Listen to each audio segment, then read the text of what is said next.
नमस्कार बहुत स्वागत आप सभी का एबीपी गंगा के इस न्यूज बुलेटिन में। आपके साथ मैं राजेंद्र देव और बुलेटिन की शुरुआत ललितपुर से आ रही एक बड़ी खबर के साथ। नाबालिग के साथ गैंगरेप का आरोप जिन 4 लड़कों पर लगा है, थाना इंचार्ज पर भी नाबालिग ने दुष्कर्म का आरोप लगाया है। बड़ी खबर, 4 लड़कों के अलावा थाना इंचार्ज पर भी इस नाबालिग ने दुष्कर्म का आरोप लगाया है।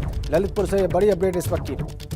नाबालिग के साथ गैंगरेप का जो आरोप है वो 4 लड़कों के अलावा चौकी इंचार्ज पर भी लग रहा है, थाना इंचार्ज पर भी लग रहा है, क्षमा करें, थाना इंचार्ज पर भी नाबालिग ने दुष्कर्म का आरोप लगाया है। यह बड़ी और सनसनीखेज खबर ललितपुर से इस वक्त हमारे पास।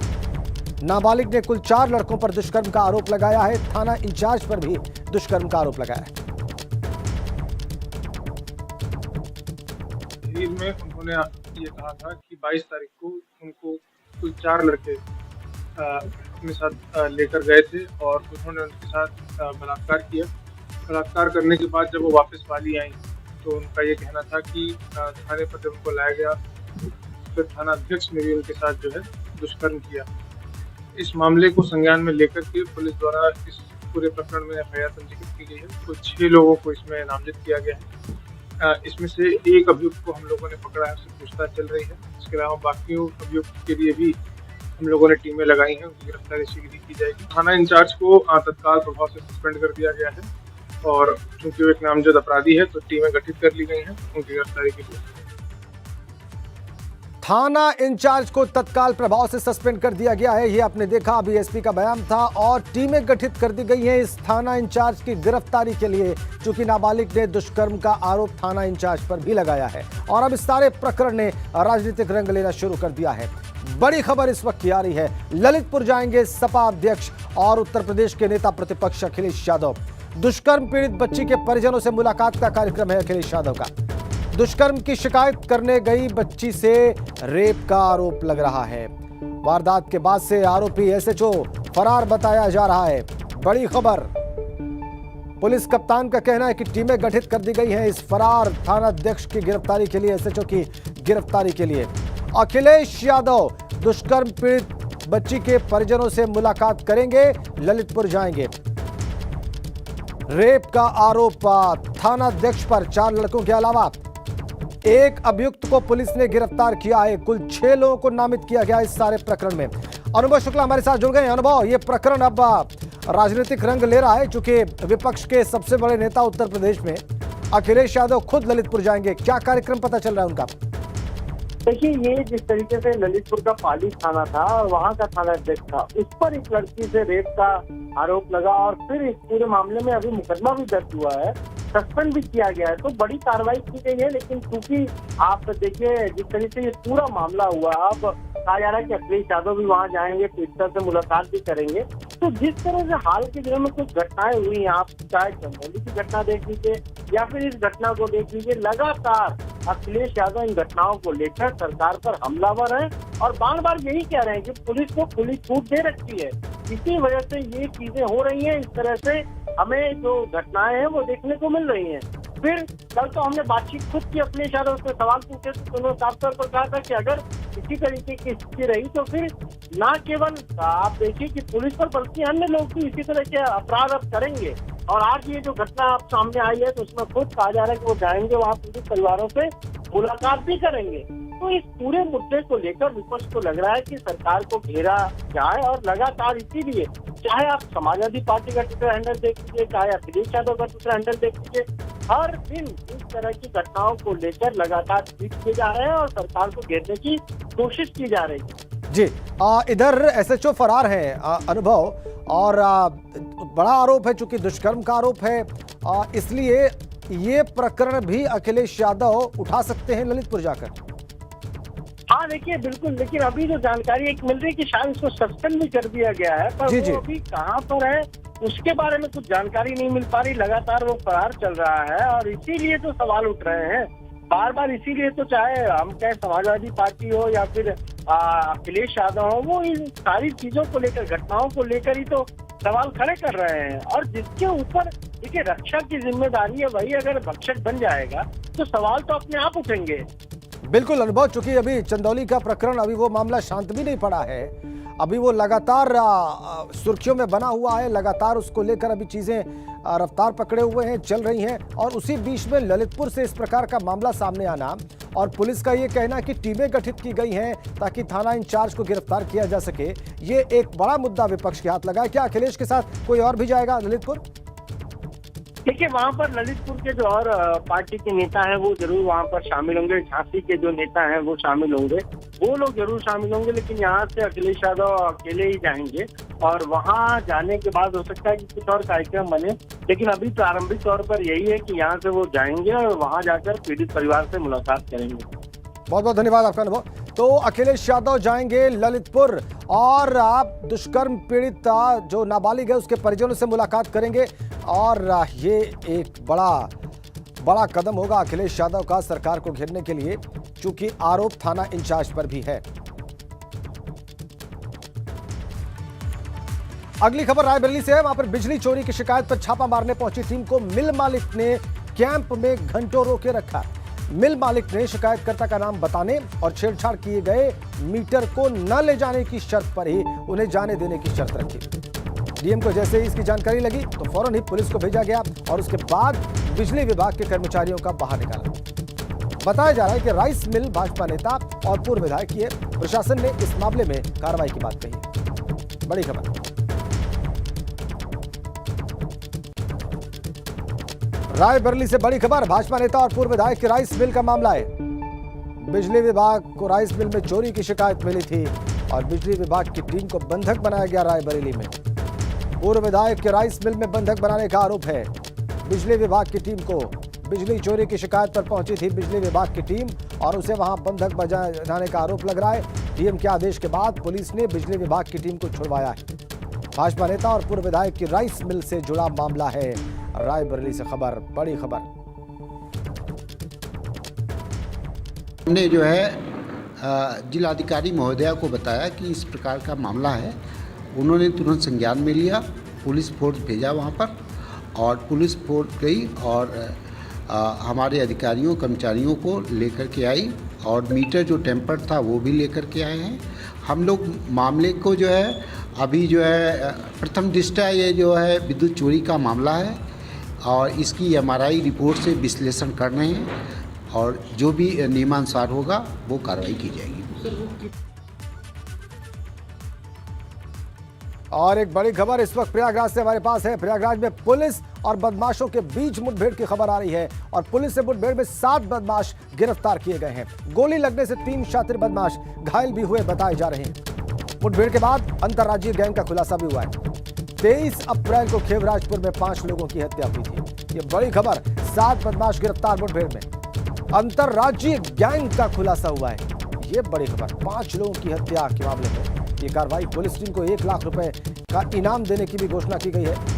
23 अप्रैल को खेवराजपुर में 5 लोगों की निर्मम हत्या कर दी गई थी और अब देखिए एक अंतर्राज्यीय गैंग का भी खुलासा हुआ है। पुलिस और बदमाशों के बीच मुठभेड़ प्रयागराज में।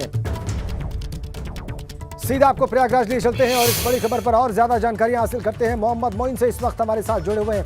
मोइन, इस मुठभेड़ के बारे में कुछ तथ्य मैंने अभी दर्शकों के सामने रखे, कुछ और महत्वपूर्ण जानकारी आपसे चाहेंगे इस मुठभेड़ के बारे में और इस अंतर्राज्यीय गैंग के बारे में भी।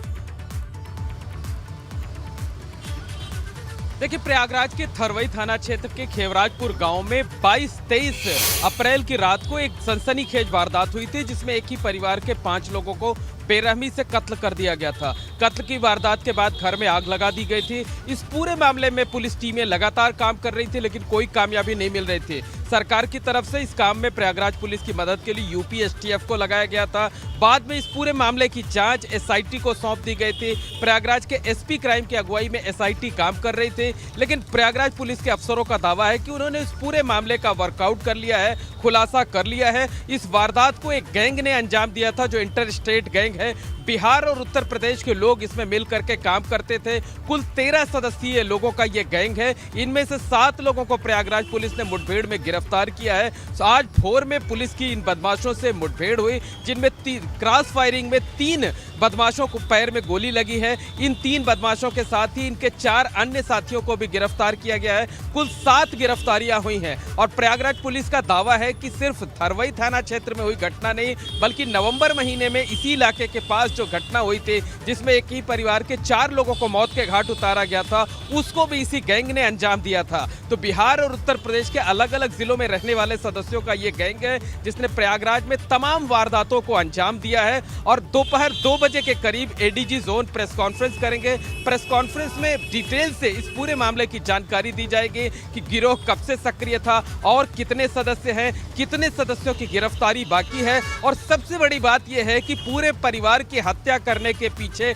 मोटिव क्या था। क्योंकि जो शुरुआती तौर पे हमें नजर आ रहा है कि लूट या डकैती जैसी कोई बात नहीं थी, क्योंकि बेहद साधारण परिवार था, जहां पर एक ठीक से पंखा भी नहीं था, बैठने के लिए कुर्सियां तक नहीं थी। तो ऐसे में ये पता लगा पाना बेहद जरूरी है कि पूरे परिवार को कत्ल किस मकसद से किया गया था। क्या लूट करना ही मकसद था या कोई और मकसद था, और जो दूसरी घटनाएं अंजाम दी गई उसके पीछे क्या कारण है। और इससे भी बड़ी बात यह है कि अगर प्रयागराज पुलिस ये दावा कर रही है कि उसने इस पूरे मामले का खुलासा कर लिया है, तो गंगापार इलाके में पिछले 10-12 सालों से सीरीज में जो हत्याएं हो रही थी, क्या उन हत्याओं पर अंकुश लग सकेगा, क्या उन घटनाओं पर विराम लग सकेगा, क्या तमाम लोगों की जिंदगियां बच सकेंगी। तो तमाम सवाल हैं। दोपहर 2 बजे के करीब एडीजी जोन की प्रेस कॉन्फ्रेंस होगी, जिसमें बहुत सारे सवालों का जवाब मिल सकता है। हालांकि पुलिस कितने सवालों का जवाब दे पाती है और कितने में बचती नजर आती है, ये देखने वाली बात जरूर होगी। बिल्कुल ठीक कहा आपने मोइन, के पुलिस कितने सवालों का जवाब देती है और कितने सवालों से बचती है, ये देखने वाली बात होगी और हमारी निगाह इस पर रहेगी। लेकिन पुलिस इस अंतर्राज्यीय गैंग के बारे में क्या बता पा रही है मोइन? चूंकि खुलासा होने की बात है इस मुठभेड़ के बाद इस अंतर्राज्यीय गैंग का, इस बारे में कोई पिन पॉइंट इंफॉर्मेशन जो पुलिस ने अब तक बाहर रखी हो?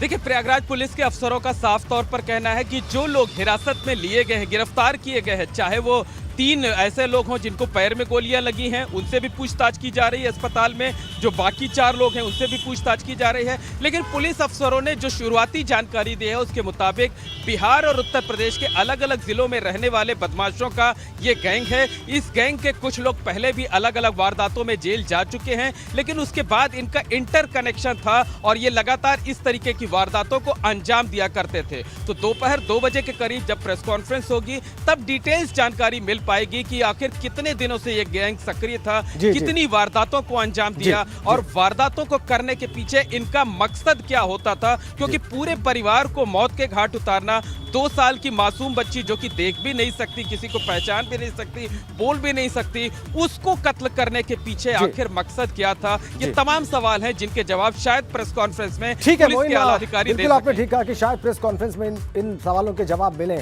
नाबालिग रेप कांड में 2 और गिरफ्तारियां हुई हैं। बड़ी अपडेट इस वक्त की। रेप कांड के 2 और आरोपियों को पुलिस ने गिरफ्तार कर लिया है।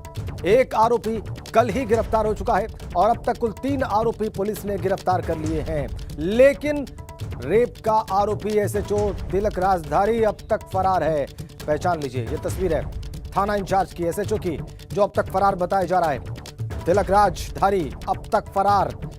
बड़ा आरोप पुलिस पर लग रहा है। सस्पेंड कर दिया गया है इस एसएचओ को, इस आरोपी एसएचओ को, और अब इसकी तलाश के लिए टीमें भी गठित कर दी गई हैं। लेकिन पुलिस के हाथ अब तक खाली हैं।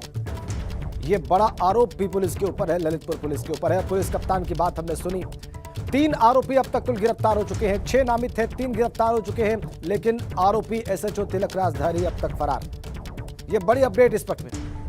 अखिलेश यादव जाने वाले हैं ललितपुर, पीड़ित परिवार से मुलाकात करेंगे और इस बीच में पुलिस एक्शन में 3 आरोपी गिरफ्तार, 3 अभी भी पुलिस की गिरफ्त से बाहर और उनमें से आरोपी एसएचओ भी शामिल। अभी तक पुलिस के हाथ नहीं लगा है, अभी तक इस आरोपी एसएचओ को गिरफ्तार नहीं किया जा सका है, लेकिन कुल 3 आरोपी पुलिस ने गिरफ्तार कर लिए हैं। ये बड़ी अपडेट इस वक्त की। रेप का आरोपी एसएचओ अभी तक फरार है, टीमें गठित की गई हैं, लेकिन पुलिस के हाथ नहीं लगा है अब तक। तस्वीर देख लीजिए आप, तिलक राजधारी नाम आरोपी एसएचओ, तस्वीर आपकी स्क्रीन पर, अभी तक फरार बताया जा रहा है। ताजा अपडेट यह है कि 2 और आरोपी गिरफ्तार किए गए हैं। कल एक आरोपी को गिरफ्तार किया गया था और इस तरह से कुल गिरफ्तार आरोपियों की तादाद है 3। लेकिन ये आरोपी एसएचओ दुष्कर्म का आरोपी नाबालिग से दुष्कर्म का आरोपी एसएचओ अभी भी फरार है। हमारे ललितपुर संवाददाता शैलेंद्र इस वक्त हमारे साथ था, फोन लाइन पर जुड़ गए हैं। शैलेंद्र, ये जो 3 आरोपी गिरफ्तार किए गए हैं, इनके बारे में हमारे दर्शकों को जानकारी दें।